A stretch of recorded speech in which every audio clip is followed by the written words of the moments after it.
King Leo is approached by a messenger sent by the Persian king. They came with the hopes of receiving a peace offering of earth and water. Leo questions the offering, and immediately his queen interrupts and addresses the messenger.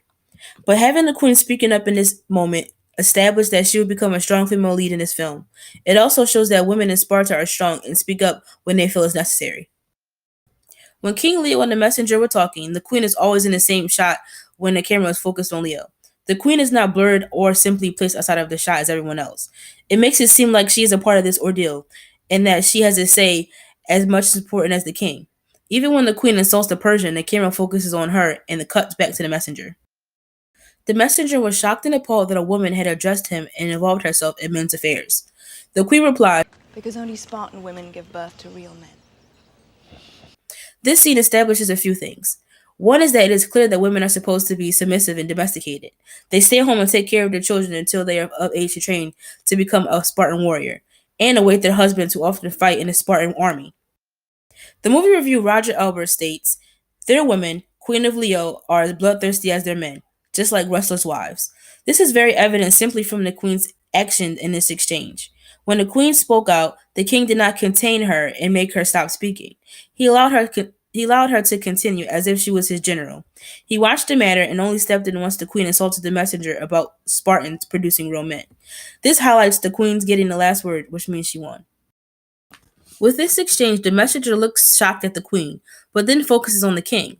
You can see he averts his eyes away from her. The messenger addresses the king about the queen's actions, and the camera cuts to the king's face and then immediately to the queen's.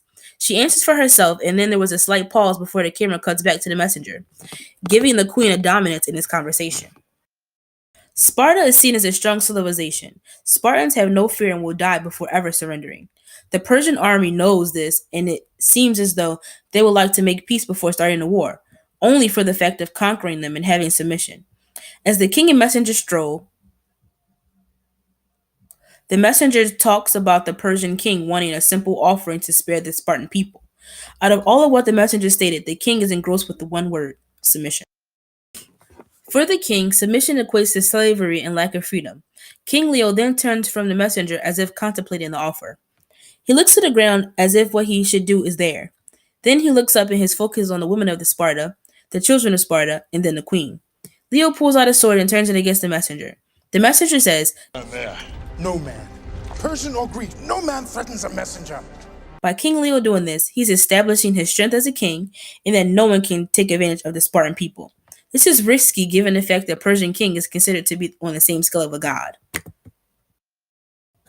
At the very end of the scene, King Leo holds the messenger and his people at sword point while they are behind a huge pit. As the messenger protests, the king looks back at the queen. The shot is of the king staring, as if he is contemplating what to do. The queen is in the background, never leaving the shot. She is blurred, but not as much as the others in the background. This shows that she's a semi-focus, and the director wants you to notice her. In the next instant, King Leo turns and faces the queen. The camera cuts from Leo's face to the queen's. She nods, giving him the confirmation that he needs to proceed forward. King Leo then immediately faces the messenger with a new resolve and yells, This is Sparta! pushes him into the well. The BBC Home Review states, 300 is a hurricane blast of epic energy. 2 solid hours of big, beefy men stabbing each other and yelling "Rah" as loud as they can. King Leo's masculinity was challenged and he needed to show his bravado. In the end, Spartans are unstoppable, and that is what King Leo represents. King Leo is an aggressive character and shows determination and traits that are of a true leader. The queen stood by his side and showed that women are more than domesticated beings.